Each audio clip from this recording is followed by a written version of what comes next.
Hello दोस्तों, कैसे हो आप सब। I hope you are doing well. Welcome to Cloudemy IAS. तो हमारे टॉपिक पूरे हो गए हैं नियंत्रक महालेखा परीक्षक तक। ठीक है, तो आज हम डिस्कस करेंगे जो हमारा अगला टॉपिक है संसद फर्स्ट यानी लोकसभा। और ये घटना चक्र की बुक है, तो इसमें आप लोग जो है बहुत ही महत्वपूर्ण है आप लोगों के लिए। यूपी पीसीएस प्रीलिम्स लिए या वनडे एग्ज़ाम जो एसएससी भी कराता है उसके लिए बहुत ही अच्छी है। ठीक है, और साथ ही साथ जो यूपी ट्रिपल एससी में इस समय क्वेश्चन पूछे जा रहे हैं तो उनका भी लेवल बढ़ा दिया गया है, तो ये उसके लिए भी इम्पॉर्टेंट है। तो कई एग्ज़ाम के लिए ये बहुत ही यूजफुल रहने वाला है, तो आप लोग इसको कंसिडर कर सकते हैं और देख सकते हैं। और अगर वीडियो अच्छा लगे ना तो इसको अपने दोस्तों को शेयर करें, लाइक करें, सब्सक्राइब करें और कमेंट करें। कोई अगर दिक्कत आ रही है, कोई मतलब चीज़ें समझ में नहीं आ रही हैं तो बताइए, उसको मैं सुधार करूँगा। ठीक है, तो शुरू करते हैं। पहले क्वेश्चन थे तो इसमें है लोकसभा। ठीक है, तो लोकसभा के लिए निर्वाचन के बारे में निम्नलिखित में से कौन सा कथन सही नहीं है, ये बताना है। तो फर्स्ट है कि निर्वाचन वयस्क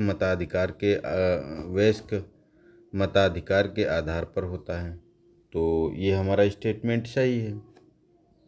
ठीक है, और निर्वाचनों का संचालन निर्वाचन आयोग करता है, तो ये भी स्टेटमेंट हमारा सही है। निर्वाचनों के लिए मतदाताओं की सूची को राष्ट्रपति के निर्देशन और नियंत्रण में तैयार किया जाता है, तो नहीं, ये काम नहीं है। निर्देशन और नियंत्रण जो रहता है वो चुनाव आयोग का रहता है, तो ये भी हमारा ये एक गलत स्टेटमेंट है। ठीक है, तो हमारा गलत पूछा गया था, तो यही सही हो जाएगा, सी ऑप्शन। ठीक है, नेक्स्ट हम अगला और एक ऑप्शन था उसे भी देख लेते हैं। निर्वाचन आयोग के अनुरोध पर राष्ट्रपति निर्वाचन आयोग को उसके कार्यों के निर्वहन के लिए आवश्यक कर्मचारी वृंद उपलब्ध कराते हैं। ठीक है, तो कर्मचारी वृंद उपलब्ध कराते हैं, उसका जो है निरीक्षण नहीं करते हैं, तो ये हमारा सही है स्टेटमेंट। तो भारत में संसद और प्रत्येक राज्य की विधानमंडल के लिए कराए जाने वाले सभी निर्वाचनों तथा राष्ट्रपति व उपराष्ट्रपति के पदों के लिए मतदाता सूची यानी निर्वाचन नामावली को तैयार करने का कार्य केंद्रीय निर्वाचन आयोग के निर्देशन नियंत्रण में किया जाता है। ये अनुच्छेद 324(1) के अंतर्गत है। ठीक है, नेक्स्ट है वर्तमान लोकसभा में प्रत्येक राज्य के स्थानों का आवंटन आधारित है, तो किस जनगणना के आधार पर आधारित है, तो ये 1971 की जनगणना पर आधारित है। ऑप्शन सी सही है।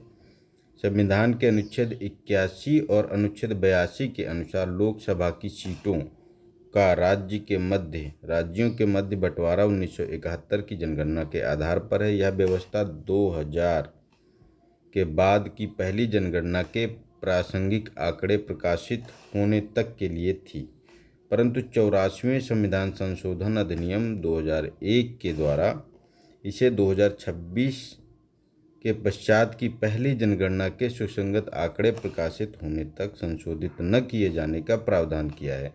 मतलब अब जो है 2027 की जनगणना हो रही है, इस समय जो हो रही है उसी के आधार पर सीटें अब बढ़ाई जाएंगी। ठीक है, तो 2029 में ये सीटें बढ़ के आएंगी, सबको देखने को मिलेंगी। नेक्स्ट है 84वें संविधान संशोधन अधिनियम द्वारा लोकसभा की कुल सदस्य सीटों की राज्यों को आवंटित संख्या का निर्धारण 1971 की जनगणना के आधार पर कर दिया गया है। ये तब तक बदली नहीं जाएंगी जब तक एक वर्ष विशेष के बाद पहली जनगणना नहीं होगी। यह वर्ष विशेष है तो 2026। ठीक है, संविधान के किस संशोधन ने लोकसभा के सदस्यों की संख्या 525 से बढ़ाकर 545 कर दी थी, तो ये 31वां संविधान संशोधन था। ठीक है, 31वें संविधान संशोधन अधिनियम 1973 के द्वारा लोकसभा में राज्यों के प्रतिनिधित्व की अधिकतम संख्या 500 से बढ़ाकर 525 तथा केंद्र शासित प्रदेशों की सदस्यों की संख्या अधिकतम 25 से घटाकर 20 की गई थी। अनुच्छेद 81 में संशोधन द्वारा इस प्रकार लोकसभा में कुल निर्वाचित सदस्यों की अधिकतम संख्या 525 से बढ़कर 545 हो गई। ज्ञातव्य है कि वर्तमान में सभी लोकसभा की अधिकतम निर्वाचित सदस्य संख्या 550 हो सकती है, जिसमें 530 अनधिक सदस्य राज्यों से, मतलब 530 से अधिक जो है राज्यों से नहीं होंगे, और 20 से अनधिक, 20 से ज़्यादा केंद्र शासित प्रदेशों से नहीं होंगे। ठीक है, निर्वाचित होंगे। गोवा दमन एंड दीव पुनर्गठन अधिनियम 1987 से 104वें संविधान संशोधन अधिनियम 2019 द्वारा लोकसभा में 2 आंग्ल भारतीय सदस्यों के मनोनयन के प्रावधान को आगे न बढ़ाते हुए निष्प्रभावी कर दिया है। तो ये आर्टिकल पूछा जाता है कौन सा होगा, तो ये संविधान संशोधन 104वां है, जिसमें SC/ST की तो बढ़ा दी गई हैं, किंतु जो है ये आंग्ल भारतीयों की नहीं बढ़ाई गई हैं इसमें। जबकि शेष 19 निर्वाचन क्षेत्रों में केंद्र शासित प्रदेश के दिल्ली के 7, अंडमान निकोबार का 1, दादर एवं नगर हवेली तथा दमन दीव का 2, लक्षद्वीप का 1, पुडुचेरी का 1, चंडीगढ़ का 1 और जम्मू कश्मीर में 5, लद्दाख में 1 हैं। ठीक है, तो इस प्रकार ये सीटों का बंटवारा है। नेक्स्ट है हमारा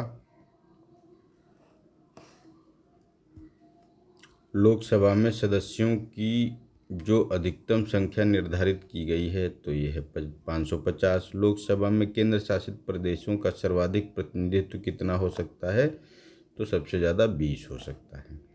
आम चुनाव 2009 में 543 लोकसभा निर्वाचन क्षेत्रों के लिए चुनाव हुआ। इसमें कितने लोकसभा निर्वाचन क्षेत्र राज्यों के थे, तो 530 थे इसमें।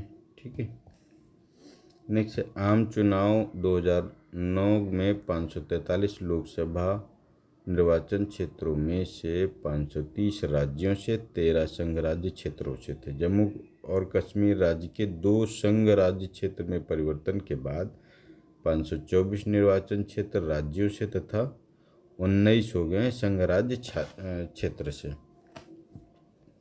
ठीक है, तो लोकसभा में केंद्र शासित प्रदेशों के लिए कितनी सीटें आरक्षित है, तो केंद्र शासित प्रदेशों के लिए 20 सीटें आरक्षित हैं।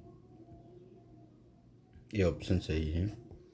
संविधान के अनुच्छेद 81 यानी संविधान संशोधन 31वें में 1973 में तथा गोवा दमन दीव पुनर्गठन अधिनियम 1987 द्वारा यथा संशोधित है के अनुसार लोकसभा के लिए अधिकतम 530 सदस्य राज्यों के निर्वाचन क्षेत्रों से और अधिकतम 20 केंद्र शासित प्रदेशों से निर्वाचित होंगे। वर्तमान में राज्यों की लोकसभा सीटें निर्धारित की गई हैं, तो ये 19 है। ठीक है, संघ राज्य क्षेत्र की 7 दिल्ली में हो गया, अंडमान निकोबार में 1, चंडीगढ़ में 1, दादर और नगर हवेली एवं दमन दीव में 2, पुडुचेरी में 1, लक्षद्वीप में 1, जम्मू कश्मीर में 5, लद्दाख में 8।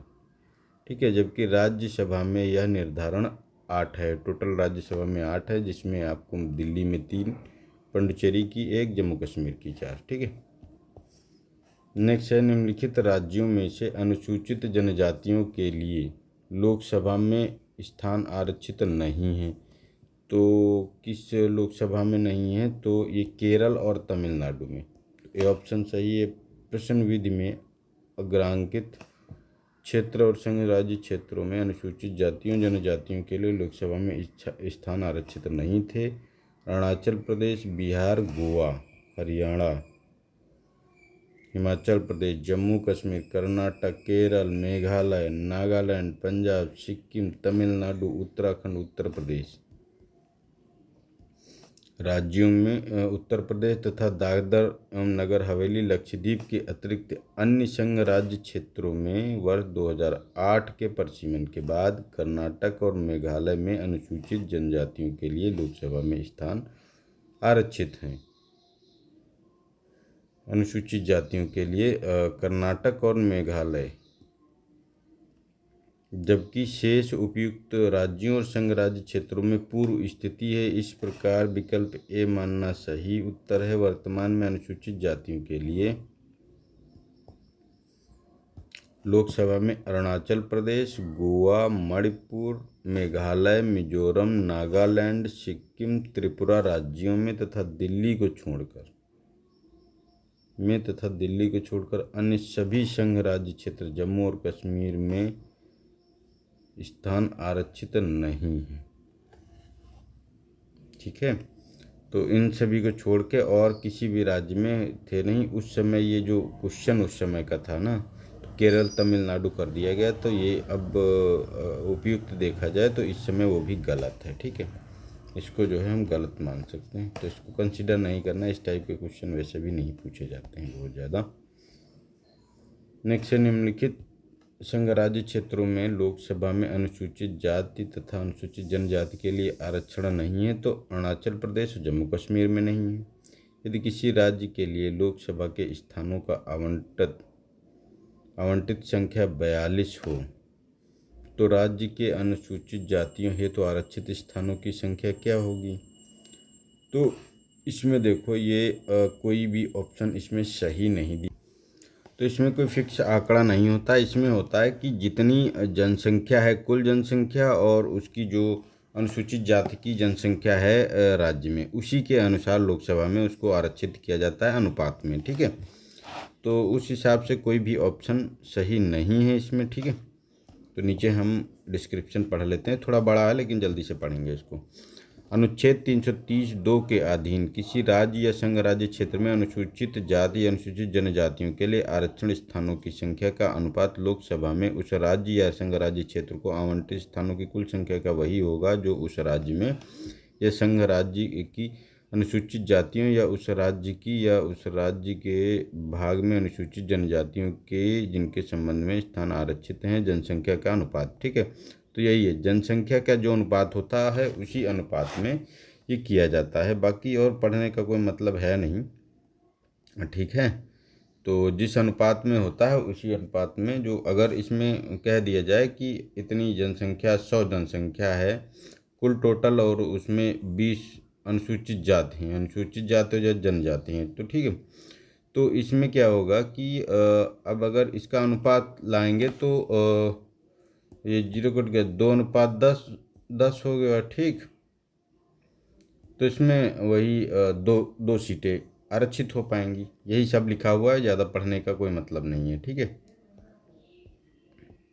नेक्स्ट है, लोकसभा में अनुसूचित जनजातियों के लिए निम्न में से किस राज्य में सर्वाधिक आरक्षित सीटें हैं? तो ये मध्य प्रदेश में है। 2008 के परिसीमन के बाद देश के सभी राज्यों में लोकसभा में अनुसूचित जनजातियों के लिए सर्वाधिक सीटें मध्य प्रदेश में हैं, ये 6 हैं। उत्तर प्रदेश एवं बिहार में ऐसी सीटों की संख्या 0 है, जबकि गुजरात में 4 हैं। ठीक है, अनुसूचित जनजाति। नेक्स्ट है, राष्ट्रपति आंग्ल भारतीय समुदाय के कितने सदस्यों को नामित कर सकता है, और यदि वह यह राय का है कि लोकसभा में इस समुदाय का पर्याप्त प्रतिनिधित्व तो नहीं है, तो देखो पहले तो 2 ये नियुक्त कर सकता था। ठीक है, जो ये हमारा अभी 104वां कॉन्स्टिट्यूशन अमेंडमेंट आया है उसके बाद से ये प्रोविज़न ही ख़त्म कर दिया गया है। ठीक है, अनुच्छेद 331 के अनुसार राष्ट्रपति की राय में लोकसभा में आंग्ल भारतीय समुदाय का प्रतिनिधित्व पर्याप्त नहीं है तो अधिकतम 2 सीटें कर सकता है, मनोनीत कर सकता है। ठीक है, यह प्रावधान मूल संविधान 334 के तहत केवल 10 वर्षों के लिए लागू था, जिसे क्रमिक रूप से संविधान संशोधनों द्वारा आगे बढ़ाया जाता था। लेकिन 95वां संशोधन अधिनियम 2009 में अवधि को 70 वर्ष के लिए कर दिया गया था, जो अब समाप्त कर दिया गया है।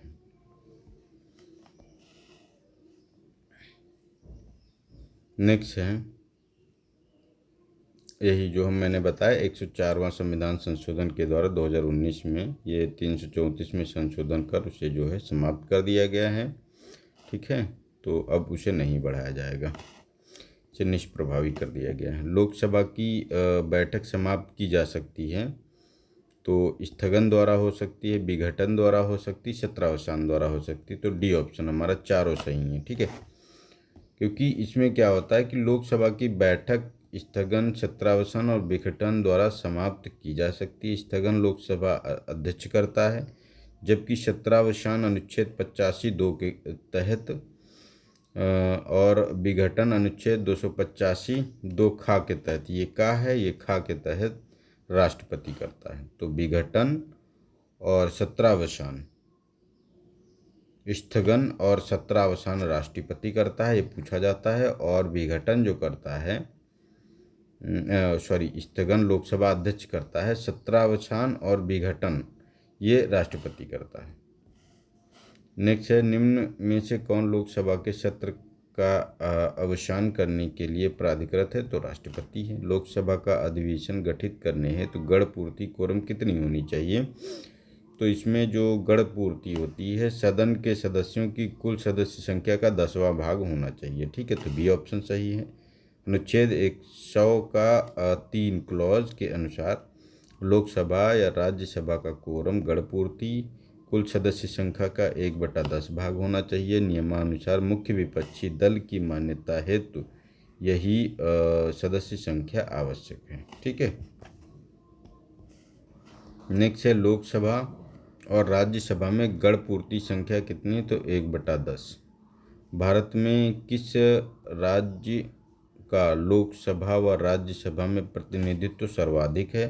तो ये उत्तर प्रदेश। ओबीसी हमारा जो है, जो ओबियसली हमारा जो उत्तर प्रदेश है, इसी में सबसे ज़्यादा प्रतिनिधित्व है, चाहे वो लोकसभा में हो चाहे राज्यसभा में हो, क्योंकि उत्तर प्रदेश का लोकसभा में 80 और राज्यसभा में 31 प्रतिनिधित्व देखने को मिलता है। नेक्स्ट है, उत्तर प्रदेश के बाद लोकसभा में सर्वाधिक स्थानों का आवंटन किया गया है। तो उत्तर प्रदेश के बाद कौन सा है? तो ये महाराष्ट्र को मिला हुआ है। वर्तमान में लोकसभा में सर्वाधिक सीटों वाले 3 शीर्ष राज्य हैं इस प्रकार। तो उत्तर प्रदेश में देखो 80 सीटें हो गई लोकसभा में, और महाराष्ट्र में 48, पश्चिम बंगाल में 42 हो गई। ठीक है, नेक्स्ट है, लोकसभा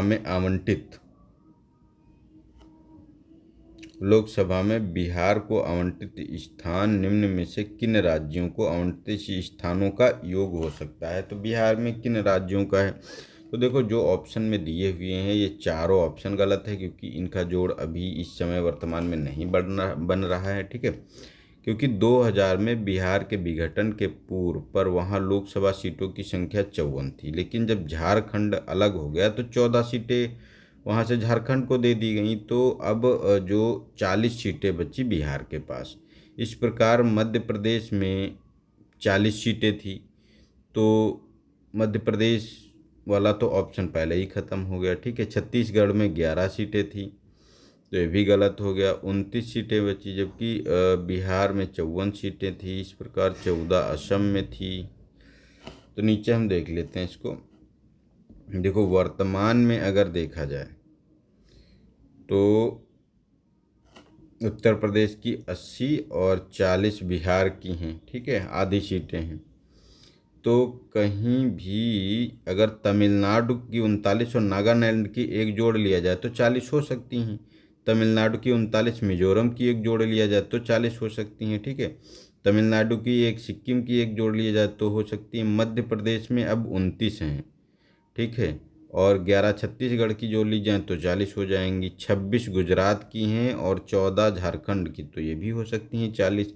और गुजरात की 26 हैं, जो 14 जोड़ने पर 40 हो जाएंगी। ठीक है, तो इन राज्यों का अगर कॉम्बिनेशन उसमें ऑप्शन में होता तो बन सकता था। ठीक है, लेकिन वो नहीं है, इसलिए ये समझाया गया है चीज़ें। निम्नलिखित में से राज्यों के किस युग्म को लोकसभा में समान सीटें प्राप्त हैं? लोकसभा में तो इसमें समान सीटें ऐसा कोई राज्य नहीं है, ये ऑप्शन भी गलत दिया गया है। हालांकि ऐसे क्वेश्चन अब बहुत कम पूछे जा रहे हैं, ये बहुत पहले पूछे जाते थे। तो पंजाब में देखो 13 सीटें हैं आपको लोकसभा में मिलेंगी। असम में 14 सीटें हैं, गुजरात में 26 सीटें हैं, राजस्थान में 25 हैं, मध्य प्रदेश में 29 हैं, तमिलनाडु में 39 हैं, आंध्र प्रदेश में 25 हैं और पश्चिम बंगाल में 42 हैं, छत्तीसगढ़ में 11 हैं और महाराष्ट्र में 48 हैं। तो किसी में भी समान प्रतिनिधित्व तो नहीं है। ठीक है।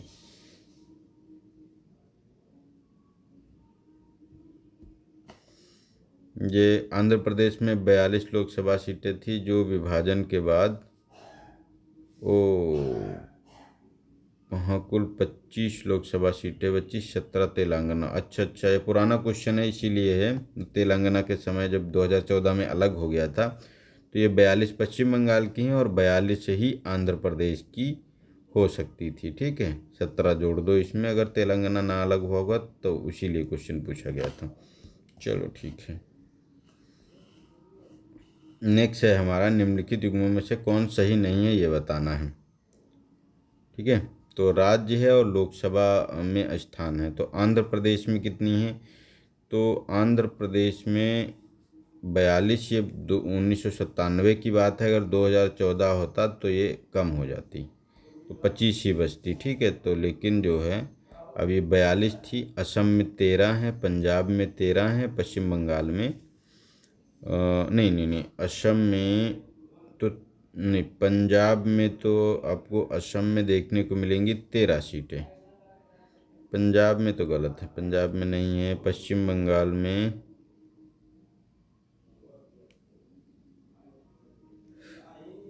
एक सेकेंड, कुछ कंफ्यूजन ये है। देखो, आंध्र प्रदेश में अब 42 नहीं है सीटें, तो ये हमारा गलत हो गया। असम में 13 नहीं है, ये भी गलत हो गया। पंजाब में 13 हैं और पश्चिम बंगाल में 42 हैं। ठीक है, तो हमारा ऑप्शन सी और डी ये दोनों सही हैं और गलत पूछा गया है कौन से मिलान नहीं है, तो ए और बी। ठीक है, ये दोनों। नेक्स्ट, अभी हम लोगों ने सीटें देखी ही थी। निम्नलिखित में से किस राज्य में लोकसभा के 2 सदस्य निर्वाचित किए जाते हैं?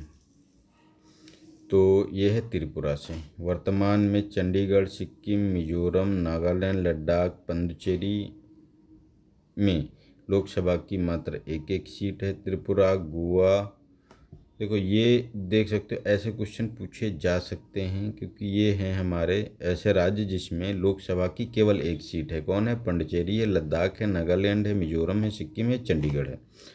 अब मात्र वर्तमान में एक एक सीट है। ठीक है, और ये जो हैं त्रिपुरा है, गोवा है, मेघालय है, मणिपुर है, दादर नगर हवेली है, दमन और दीव है, अरुणाचल प्रदेश में लोकसभा की 2-2 सीटें हैं। तो इन चीज़ों को थोड़ा सा जो है इसको ध्यान रखना है क्योंकि ऐसे मैच करने के लिए क्वेश्चन दिए जा सकते हैं। तो एक एक सीट हो गई ये और 2-2 सीट ये हो गई, क्योंकि दादर और नगर हवेली दमन दीव को मिला दिया गया इसीलिए वहाँ 2 सीट हो गई हैं। डिलिमिटेशन के बाद यूपी में निर्वाचकों की संख्या के अनुसार सबसे बड़ा लोकसभा संसदीय क्षेत्र होगा। तो 2008 में लागू परिसीमन के बाद वर्तमान में 2024 के लोकसभा आम चुनाव में आंकड़ों के अनुसार उत्तर प्रदेश में निर्वाचकों की संख्या से सबसे बड़ा लोकसभा संसदीय क्षेत्र गाजियाबाद है। ठीक है, जो कि ऑप्शन में नहीं है। नेक्स्ट है, लोकसभा अध्यक्ष अपना त्याग पत्र संबोधित करता है। तो जो लोकसभा अध्यक्ष है वो लोकसभा के उपाध्यक्ष को देता है अपना त्याग पत्र। अनुच्छेद 94 ख के अनुसार लोकसभा का अध्यक्ष उपाध्यक्ष को संबोधित अपने हस्ताक्षर सहित लेख द्वारा अपना पद त्याग कर सकता है। लोकसभा अध्यक्ष को उसके कार्यकाल की समाप्ति के पूर्व पद से हटाया जा सकता है।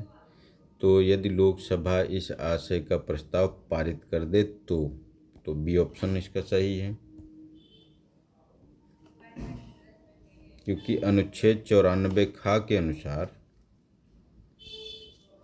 लोकसभा के तत्कालीन सभी सदस्यों के बहुमत से पारित संकल्प के द्वारा लोकसभा अध्यक्ष को पद से हटाया जा सकता है, किंतु ऐसा संकल्प तब तक प्रस्तावित नहीं किया जा सकेगा जब तक इस आशय की कम से कम 14 दिन पूर्व लिखित सूचना न दी गई हो। ठीक है। लोकसभा के अध्यक्ष को हटाया जा सकता है तो लोकसभा के सभी तत्कालीन सभी सदस्यों के बहुमत द्वारा पारित प्रस्ताव से। ठीक है। प्रोटेम स्पीकर का कर्तव्य होता है, तो प्रोटेम स्पीकर का जो काम होता है वो सदस्यों को शपथ दिलाना होता है। बी ऑप्शन सही। जो नए नवनिर्वाचित सदस्य होते हैं उन सभी को शपथ दिलाना होता है। नवनिर्वाचित सदन में लोकसभा अध्यक्ष यानी स्पीकर के चुनाव से पूर्व सदन के सामान्यतः वरिष्ठतम सदस्य को प्रोटेम स्पीकर के रूप में राष्ट्रपति द्वारा नियुक्त किया जाता है, जो नवनिर्वाचित सदस्यों को शपथ दिलाता है। प्रोटेम स्पीकर सामान्यतः किसे नियुक्त किया जाता है, तो नवनिर्वाचित लोकसभा के वरिष्ठतम सदस्यों में से एक को नियुक्त किया जाता है। लोकसभा अध्यक्ष यानी स्पीकर अपने कास्टिंग वोट का प्रयोग केवल करते हैं जब वोट बराबर होने के नाते टाई अप हो जाए तब किया जाता है। ठीक है। तो डी ऑप्शन सही है हमारा। अनुच्छेद 101 के अनुसार लोकसभा अध्यक्ष यानी स्पीकर अपने कास्टिंग वोट यानी निर्णायक मत का प्रयोग केवल तब करते हैं जब किसी विषय के संदर्भ में हुए मतदान में सत्ता पक्ष या विपक्ष दोनों के वोट बराबर होने के कारण यानी टाई की स्थिति में, परंतु अनुच्छेद 96(2) के तहत वह उसे पद से हटाने के, जब उसके ऊपर कोई प्रस्ताव चल रहा हो उसको हटाने का, तो प्रथमतः मत देने का अधिकार होता है, किंतु मत बराबर रहने की दशा में मत देने का अधिकार नहीं होता है जब उस पर अभियोग चलाया जा रहा हो या मतलब स्पीकर को हटाने के लिए प्रस्ताव चल रहा हो। ठीक है। संविधान के निम्नलिखित अनुच्छेदों में से कौन सा उपबंधित करता है कि मत बराबर होने की दशा में लोकसभा के अध्यक्ष का मत निर्णायक होगा, वह उसका प्रयोग करेगा? तो अनुच्छेद 101 के तहत। ठीक है। लोकसभा के प्रथम अध्यक्ष स्पीकर कौन थे? तो जीवी मावलंकर जी थे, तो ए ऑप्शन सही है इसका। पहली लोकसभा के गठन के पश्चात इसकी प्रथम बैठक जो हुई थी 13 मई 1952 को हुई थी और 15 मई 1952 को गणेश वासुदेव मावलंकर लोकसभा के प्रथम अध्यक्ष बने थे। वे अपनी मृत्यु 27 फरवरी 1956 तक इस पद पर रहे। पहली लोकसभा के शेष कार्यकाल के लिए तत्कालीन उपाध्यक्ष एम अनंतशयनम अयंगर लोकसभा अध्यक्ष 8 मार्च 1956 को बने थे। ठीक है। तो पहले जो हो गए हमारे जीवी मावलंकर द्वारा। प्रथम स्पीकर जिनके विरुद्ध लोकसभा में अविश्वास का प्रस्ताव लाया गया था, तो ये थे जीवी मावलंकर द्वारा। बी ऑप्शन सही है। 1954 में लोकसभा के प्रथम अध्यक्ष गणेश वासुदेव मावलंकर को पद से हटाने हेतु सर्वप्रथम प्रस्ताव लाया गया था। इनके विरुद्ध यह प्रस्ताव 18 दिसंबर 1954 को लोकसभा द्वारा अस्वीकृत कर दिया गया था। नेक्स्ट है लोकसभा की प्रथम महिला अध्यक्ष कौन थी? तो ये थी मीरा कुमार। डी ऑप्शन सही है। 15वीं लोकसभा की अध्यक्ष मीरा कुमार ही लोकसभा की प्रथम महिला अध्यक्ष थी, जो जून 2009 में इस पद पर चुनी गई थी। वर्तमान में 18वीं लोकसभा के उपाध्यक्ष ओम बिड़ला हैं। 17वीं लोकसभा में भी इस पद पर रहे थे। निम्नलिखित में से कौन प्रथम जनजाति लोकसभा अध्यक्ष थे? तो प्रथम जनजाति जो थे तो ये P.A. संगमा थे। डी ऑप्शन सही है। P.A. संगमा 1995 में प्रथम जनजाति केंद्रीय मंत्री बने थे। 1996 में वह लोकसभा के पहले जनजाति अध्यक्ष बने थे। यदि उपाध्यक्ष लोकसभा की अध्यक्षता कर रहे हैं तो उन्हें एक अधिकार प्राप्त है कि वह बराबरी यानी मत की मत बराबरी की अवस्था में मतदान कर सकते हैं। तो ये ऑप्शन सही है, क्योंकि वो उस समय अध्यक्षता कर रहे हैं, अध्यक्ष हैं, तो उनको कास्टिंग वोट का प्रोविज़न मतलब अधिकार मिल जाता है। ठीक है। जब लोकसभा में अध्यक्ष का पद रिक्त होने पर सदन की बैठक में अध्यक्ष की अनुपस्थिति में उपाध्यक्ष अध्यक्ष के तौर पर कार्य करता है। तो संसद के दोनों सदनों की संयुक्त बैठक में अध्यक्षता की अनुपस्थिति में उपाध्यक्ष पीठासीन होता है।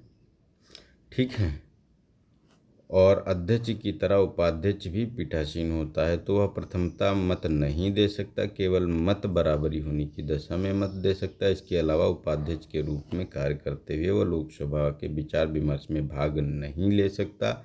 जब अध्यक्ष पीठासीन होता है तो उपाध्यक्ष सदन के अन्य सदनों की तरह होता है और उस स्थिति में उसे बोलने, कार्रवाई में भाग लेने और किसी प्रश्न पर मत देने का अधिकार होता है। ज्ञातव्य है कि 17वीं लोकसभा 2019-24 में लोकसभा में उपाध्यक्ष का पद रिक्त रहा है। वर्तमान में 18वीं लोकसभा में भी जनवरी 2026 तक उपाध्यक्ष का पद रिक्त रहा है।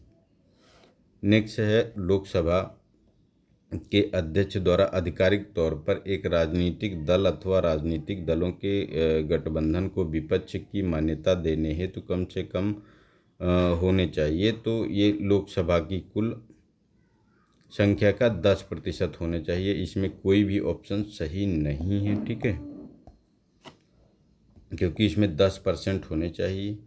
लोकसभा के अध्यक्ष द्वारा आधिकारिक तौर पर विपक्ष के नेता की मान्यता है तो लोकसभा में सरकार के विरोध में सर्वाधिक संख्या बल वाले दल को नेता होना आवश्यक है। लोकसभा में मुख्य विपक्षी दल की मान्यता है तो नियमानुसार लोकसभा की कुल सदस्य संख्या यानी 543 का न्यूनतम 10% यानी 54 यानी 54 सदस्य संबंधित पार्टी का होना चाहिए। 2014 एवं 2019 के सभी लोकसभा के आम चुनाव में किसी भी विपक्षी पार्टी को अकेले लोकसभा में इतनी सीटें नहीं मिल पाई। यही कारण है कि 16वीं और 17वीं लोकसभा में विपक्ष के नेता का पद रिक्त हुआ। 18वीं लोकसभा में भारतीय राष्ट्रीय कांग्रेस में राहुल गांधी विपक्ष के नेता हैं।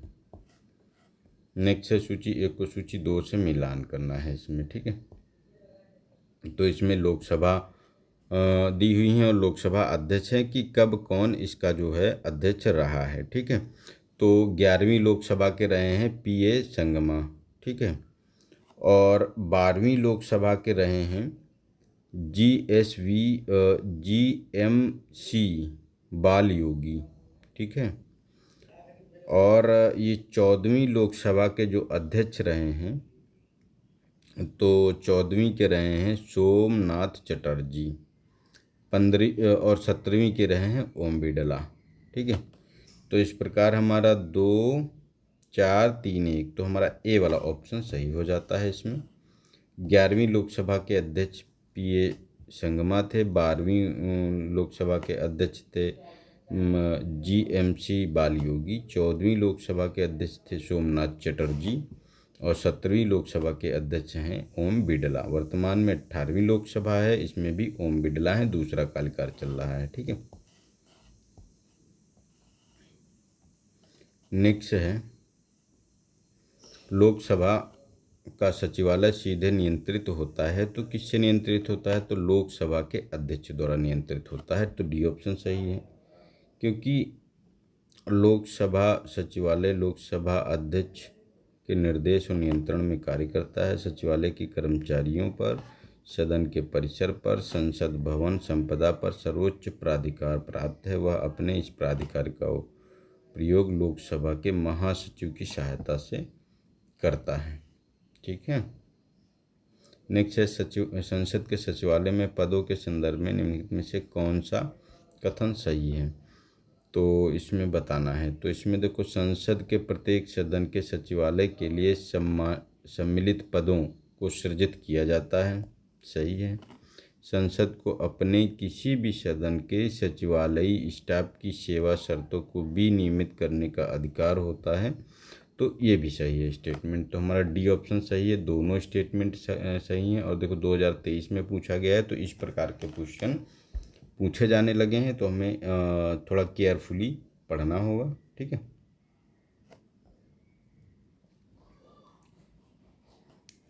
संविधान के अनुच्छेद 98 खंड 1 के तहत संसद के प्रत्येक सदन के लिए पृथक सचिवालय की व्यवस्था है। इसी खंड के परंतुक के अनुसार संसद के दोनों सदनों के सचिवालयों के लिए सम्मिलित पदों को सृजित किया जा सकता है। अनुच्छेद 98 के खंड 2 के तहत संसद विधि द्वारा अपने किसी भी सदन के सचिवालय स्टाफ की भर्ती, उनकी सेवा की शर्तों का विनियमन कर सकती। इस प्रकार प्रश्नगत दोनों कथन सही हैं। ठीक है, तो ये 98(1) और 98(2).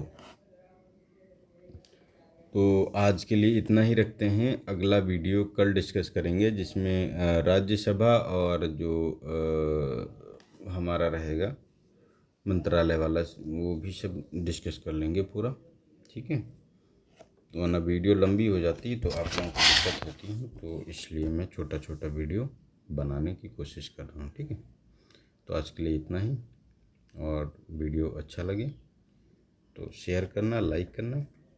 जय हिंद, जय भारत।